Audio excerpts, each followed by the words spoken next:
Jadi key takeaway keempat yang gue pelajarin dari buku ini adalah save room for error. Expect bahwa kedepannya ada kegagalan atau ada minus lah di dalam keuangan kita.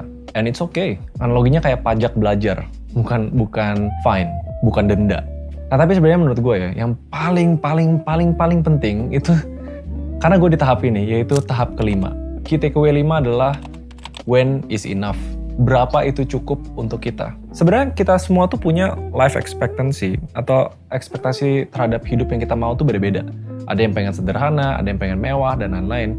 Tapi kadang kalau misalnya kita udah di tahap 1, 2, 3, 4 sampai kita mengumpulkan kekayaan, lalu kita udah berhasil bisa beli apa yang kita mau, hidup dengan lifestyle yang kita mau, terus kita mempertaruhkan semua kekayaan kita untuk mendapatkan lebih. Padahal, belum tentu lebih itu bikin kita lebih happy.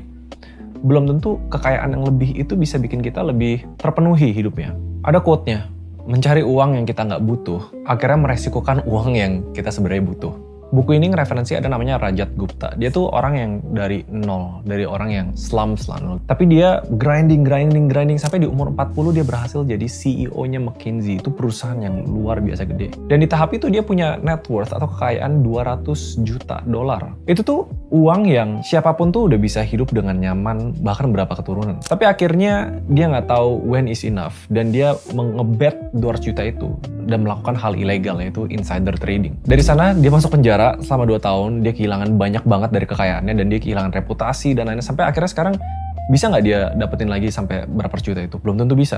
Jadi kalau misalnya kita udah tahap udah membangun kekayaan, punya relasi yang baik, kita udah tahu konsep compounding, udah sabar, jangan lupa di ujung kita harus tahu when is enough, berapa sih yang cukup untuk kita. Gue tahu kebanyakan milenial dan Gen Z di zaman sekarang itu kayak mungkin nggak bakal cukup gitu, gue bakal mau terus, tapi percaya deh nanti kalau udah di tahap lebih berumur, udah mulai berkeluarga, udah tahu prioritas di dalam hidup kita mungkin udah bukan tentang mencari kekayaan yang luar biasa banyak, tapi kita pengen hidup happy. Dan itu yang menurut gue harus ditanamin mindsetnya dari sekarang, jangan sampai kita tergoda greed, envy, keserakahan, jealous, kita ngerasa cukup tapi ternyata teman kita pamer mobil, oh nggak cukup nih. Jangan kepancing itu. Akhirnya itu seluruh life cycle dari membangun kekayaan sampai mempertahankan kekayaan akan berhenti di step ini. Kalau misalnya kita udah sabar, kita udah membangun sampai akhirnya